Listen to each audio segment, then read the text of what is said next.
अस्सलाम वालेकुम my dear students, उम्मीद है कि आप सब ठीक होंगे। आज हमारा लेक्चर नंबर 7 है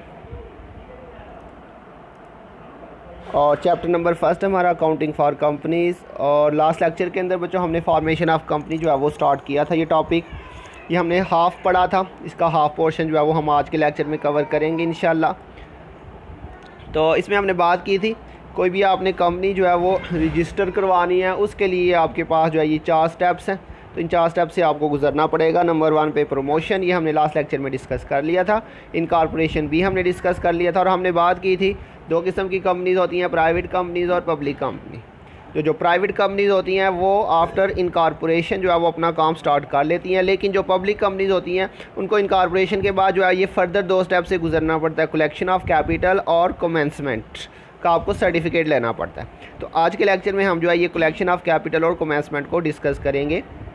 तो कलेक्शन ऑफ कैपिटल में बच्चों लिखा हुआ है after incorporation the next step is the collection of capital. बच्चों जब आपकी इनकॉर्पोरेशन हो जाती है, रजिस्ट्रेशन हो जाती है, आपका नाम अप्रूव हो गया, आपका नाम रजिस्टर हो गया, अब नेक्स्ट जो स्टेप है वो है कलेक्शन ऑफ कैपिटल। मतलब आपको पैसों की ज़रूरत है, अब आपने वो पैसे कलेक्ट करने हैं।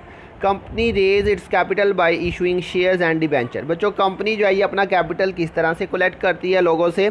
तो बच्चों कैपिटल कलेक्ट करने के लिए कंपनी शेयर या डिबेंचर जो है वो इशू करती है। जो सोल प्रोप्राइटरशिप या पार्टनरशिप होता है वहाँ पे तो जो मालिक होता है वो खुद ही पैसे जो है वो इन्वेस्ट करता है, लेकिन कंपनी के अंदर बच्चों क्या होता है, कंपनी जो है वो डिफरेंट लोगों से पैसे कलेक्ट करती है। तो लोगों से पैसे कलेक्ट करने के लिए कंपनी उनको शेयर या डिबेंचर जो है वो इशू करती है, मतलब वो सेल करती है। Following different steps are involve in this stage: prospectus, underwriters, subscription और अलॉटमेंट ऑफ शेयर्स। तो बच्चों ये 4 स्टेप है कलेक्शन ऑफ कैपिटल के अंदर। सबसे पहले बच्चों प्रॉस्पेक्टस क्या होता है, इसके बारे में हम लास्ट लेक्चर के अंदर जो है वो ब्रीफली डिस्कस कर चुके हैं। मैं आपको फिर से दोबारा से यहाँ पे थोड़ा सा बताता चलूँ प्रॉस्पेक्टस क्या होता है। बच्चों कंपनी ने जब शेयर इशू करने होते हैं जनरल पब्लिक को, पब्लिक कंपनी ने, चूँकि प्राइवेट कंपनी तो शेयर इशू ही नहीं कर सकती जनरल पब्लिक को, पब्लिक कंपनी ने जो है वो जनरल पब्लिक को शेयर इशू करने होते हैं, उसके लिए कंपनी क्या करती है, वो प्रॉस्पेक्टस इशू करती है। तो जो जनरल पब्लिक होती है वो कंपनी के प्रॉस्पेक्टस परचेज़ करती है, उसके अंदर एक फॉर्म लगा होता है, वो फॉर्म फिल करती है और जितने उन्होंने शेयर ख़रीदने होते हैं उतने शेयर्स के पैसे जो है वो उस फॉर्म के साथ जो है वो बैंक में जमा करवा दिए जाते हैं। तो ये हमारे पास पहला स्टेप होता है कलेक्शन ऑफ कैपिटल के अंदर। तो promoter issue prospectus to invite general public to purchase the share. Promoters के बारे में हमने लास्ट लेक्चर में डिस्कस किया था। ये वो लोग होते हैं जो कंपनी को स्टार्ट करते हैं। तो बच्चों शेयर सेल करने के लिए प्रोमोटर्स क्या करते हैं, वो प्रॉस्पेक्टस इशू करती हैं जनरल पब्लिक को। अगर वो शेयर ख़रीदना चाहते हैं तो वो प्रॉस्पेक्टस लेंगे और prospectus contain a form which is used by general public for giving application for purchase of share. तो बच्चों जनरल पब्लिक वो प्रॉस्पेक्टस परचेज़ करेंगे, उसके अंदर जो फॉर्म लगा होता है वो फॉर्म फिल करेंगे और एप्लीकेशन देने के लिए इस फॉर्म को जो है वो यूज़ करते हैं, बैंक में जमा करवा देते हैं पैसों के साथ। नेक्स्ट स्टेप है बच्चों अंडरराइटर्स। अंडरराइटर्स के बारे में भी हमने लास्ट लेक्चर्स के अंदर कहीं पे डिस्कस किया था। बच्चों अंडरराइटर्स वो लोग होते हैं जो कि कंपनी को इस बात की गारंटी देते हैं कि अगर आपके शेयर मार्केट में ना सेल हुए तो हम आपके शेयर ख़रीदेंगे और उसे मार्केट में सेल कर देंगे। क्योंकि जब कोई नई कंपनी मार्केट में आती है तो उसके शेयर जो है वो इतनी आसानी से मार्केट में सेल नहीं हो पाते, क्योंकि नई कंपनी के शेयर ख़रीदने के लिए लोग जो है वो इतनी जल्दी एग्री नहीं होते, राज़ी नहीं होते, क्योंकि लोगों को पता नहीं होता कि इस कंपनी का फ्यूचर क्या होगा, हम इसमें इन्वेस्टमेंट करेंगे, हमें इस पे रिटर्न मिलेगा या नहीं मिलेगा। तो ये एक रिस्क होता है नई कंपनी के लिए। तो मार्केट के अंदर जो अंडरराइटर होते हैं वो क्या करते हैं, वो कंपनी से शेयर ख़रीद लेते हैं, कंपनी को पैसे मिल जाते हैं, कंपनी अपना काम स्टार्ट कर सकती है। तो वो जो अंडरराइटर होते हैं वो बाद में उन शेयर्स को थोड़ा थोड़ा करके मार्केट में सेल करते रहते हैं। तो अंडरराइटर को क्या फ़ायदा होता है बच्चों, अंडरराइटर इसके ऊपर अपने जो है वो कमीशन लेते हैं। तो इसको भी पढ़ लेते हैं। Promoters also contact with underwriters to sell shares and debentures. The underwriters give guarantee that their shares will be sold within time period. तो जो अंडरराइटर्स होते हैं वो कंपनी को इस बात की गारंटी देते हैं कि वो उनसे शेयर लेंगे और उनको मार्केट में सेल कर देंगे। इसके बाद है बच्चों subscription. Promoters also contact with bankers for collection of share application. बच्चों जो एप्लीकेशनें होती हैं वो बैंक में जमा करवानी पड़ती हैं लोगों को। तो इसके लिए कंपनी क्या करते हैं, वो सबसे पहले अपने बैंक्स के अंदर जो है अपना अकाउंट ओपन कर लेते हैं और लोगों को बता देते हैं कि फ़लाँ हमारे जो है वो बैंक है, यहाँ पे हमारा अकाउंट है, ये हमारा अकाउंट नंबर है, वो सारा फॉर्म के ऊपर लिखा होता है। वो हमने फिल करके कंपनी के अकाउंट में पैसे जमा करवाने होते हैं। तो इसके लिए कंपनी जो होती है वो डिफरेंट बैंकों के साथ जो है वो रब्ता करती है, वहाँ पे अपने जो है वो अकाउंट्स ओपन करते हैं। अलॉटमेंट ऑफ शेयर, जब लोगों की एप्लीकेशनें आ जाती हैं तो बच्चों कंपनी एक लास्ट डेट बता देती है। फॉर एग्ज़ाम्पल कोई भी डेट बता देती है 31 जनवरी।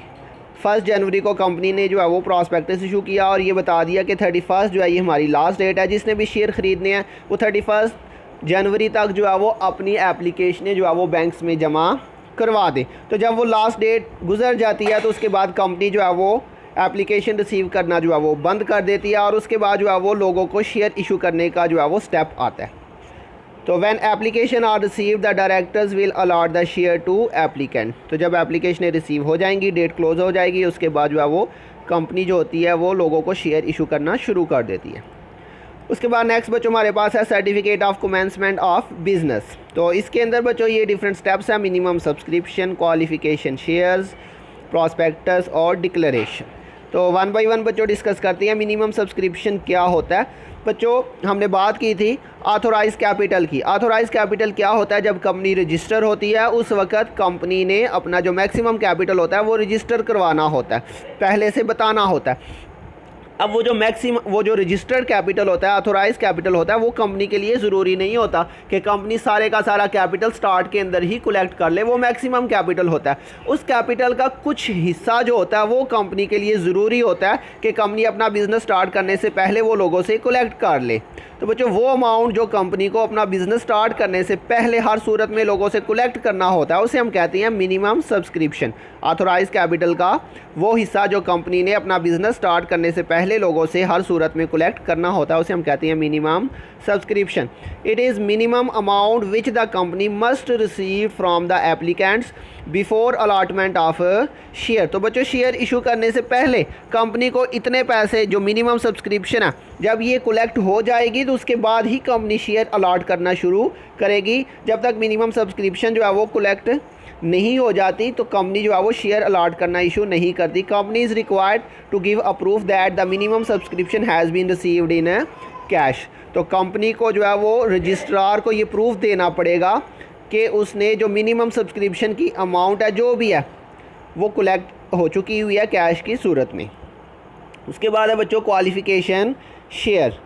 जो डायरेक्टर जो होते हैं कंपनी का डायरेक्टर बनने के लिए जो एक स्पेसिफ़िक नंबर ऑफ़ शेयर ख़रीदने पड़ते हैं। अगर कोई भी कंपनी का डायरेक्टर बनना चाहता है तो उसके लिए ज़रूरी है कि वो एक स्पेसिफ़िक नंबर ऑफ़ शेयर ख़रीदे, उसके बगैर जो है वो कंपनी का डायरेक्टर नहीं बन सकता।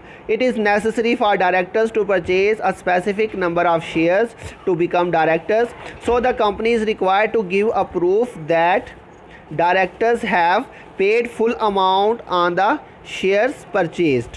तो बच्चों कंपनी के लिए ज़रूरी है कि वो इस चीज़ को भी जो है वो डिक्लेयर करे कि डायरेक्टर बनने के लिए जितने शेयर ख़रीदना ज़रूरी था वो डायरेक्टर्स ने ख़रीद लिए हुए हैं। So the company is required to give a proof, और इसका कंपनी को एक जो है वो प्रूफ भी देना पड़ेगा कि डायरेक्टर्स ने वो शेयर ख़रीद भी लिए हैं और उनकी जो फुल अमाउंट है वो पे भी कर दी हुई है।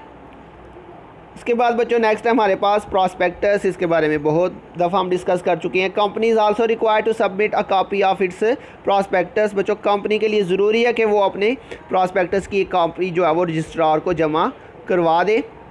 लेकिन अगर किसी वजह से कंपनी अपना प्रॉस्पेक्टस जो है वो प्रिंट नहीं कर पाई तो उस सूरत में बच्चों क्या होगा? If a company has not issued a prospectus then it has to file a statement in lieu of prospectus. तो बच्चों कंपनी को आर्जी तौर पे, टेम्परेरी तौर पे प्रॉस्पेक्टस की जगह पे एक और जो है वो स्टेटमेंट इशू करनी पड़ेगी जिसे हम कहते हैं statement in lieu of prospectus. Statement in lieu of prospectus मतलब प्रॉस्पेक्टस की जगह पर, ल्यू का मतलब होता है की जगह पर। तो बच्चों ये एक टेम्परेरी स्टेटमेंट होती है, इसके अंदर भी वही डिटेल होती है जो प्रॉस्पेक्टस के अंदर होती है, इसके अंदर भी फॉर्म वगैरह होता है। तो ये सिर्फ क्या होता है, ये एक अल्टरनेटिव होता है प्रॉस्पेक्टस की जगह पे। लेकिन बच्चों ये सूरत में इशू किया जाएगा जब प्रॉस्पेक्टस इशू नहीं किया गया किसी वजह से, लेकिन ये आर्जी होगी जो ही जो है वो जल्दी से जल्दी जो है वो कंपनी को अपना प्रॉस्पेक्टस जो है वो बनाना पड़ेगा। उसके बाद है बच्चों डिक्लेरेशन। डिक्लेरेशन का मतलब होता है अनाउंसमेंट करना, ऐलान करना। A statutory declaration is made by chief executive that all the conditions regarding the commencement of business have been fulfilled. बच्चों चीफ एग्जीक्यूटिव जो है ये क्या होता है, ये कौन होता है? तो जो बोर्ड ऑफ डायरेक्टर्स होते हैं कंपनी के अंदर जो है वो मैंने आपको बताया था, कंपनी को मैनेज करने के लिए एक जो है वो बोर्ड बनता है, कमेटी बनती है जिसे हम कहते हैं बोर्ड ऑफ डायरेक्टर्स। ये शेयर होल्डर्स के अंदर से ही होते हैं। तो बच्चों उस कमेटी का जो फिर एक हेड बनता है उसको हम कहते हैं चीफ एग्जेक्टिव। तो चीफ एग्जेक्टिव जो होता है ये बोर्ड ऑफ डायरेक्टर का हेड होता है। तो बच्चों जब ये सारी चीज़ें जो है हमने जो अभी पीछे पढ़ी हैं, जब ये सारी चीज़ें कंप्लीट हो जाती हैं तो जो चीफ एग्जेक्टिव होता है उसे एक स्टैट्यूटरी डिक्लेरेशन मतलब उसको जो है वो एक ऑफिशियल जो है वो एक डिक्लेरेशन, एक नोटिस, एक लेटर जो है वो इशू करना पड़ता है, एक अनाउंसमेंट करनी पड़ती है that all the condition regarding the commencement of business have been fulfilled. उसे ये डिक्लेयर करना पड़ता है कि हमने अपनी कंपनी को स्टार्ट करने के लिए जितनी भी कंडीशन थी रजिस्ट्रार की तरफ से, गवर्नमेंट की तरफ से, कंपनी ऑर्डिनेंस 1984 की तरफ से, वो सारी की सारी हमने जो है वो पूरी कर ली है। तो बच्चों जब ये सारी चीज़ें जो है वो जमा करवा दी जाती हैं तो उसके बाद रजिस्ट्रार क्या करता है, वो सर्टिफिकेट ऑफ कमेंसमेंट जो है वो इशू कर देता है अगर वो सेटिस्फाई हो, अगर वो ये सारी डिटेल जो हमने कंपनी ने प्रोवाइड की है रजिस्ट्रार को। The registrar will check all the documents, if he satisfied he will issue a certificate of commencement of business. It is a proof that public limited company can start its business. जब ये सारी detail हमने company ने registrar को provide कर दी और उसने सारी डॉक्यूमेंट चेक करने के बाद ये सेटिस्फाई हो गया तो फिर जो है वो एक सर्टिफिकेट इशू कर देगा, certificate of commencement of business. और इस सर्टिफिकेट के बाद जो है वो कंपनी अपना बिज़नेस जो है वो प्रॉपर्ली स्टार्ट कर सकती है। तो बच्चों ये एक हमारा लॉन्ग क्वेश्चन था, ये आपसे 6 नंबर का कंप्लीट क्वेश्चन भी पूछ सकता है या फिर आपसे इनमें से जो है वो कुछ पार्ट्स भी पूछ सकता है, 2-2 नंबर, 3-3 नंबर के। तो बच्चों आपने ये साथ साथ जो है वो रेडी करना है, इसको कोशिश कीजिएगा याद करके लिखने की। तो बच्चों आज के लिए इतना ही, अपना ध्यान रखिएगा, इंशाल्लाह बहुत जल्द मिलेंगे नेक्स्ट लेक्चर के साथ। तब तक के लिए अल्लाह हाफिज़।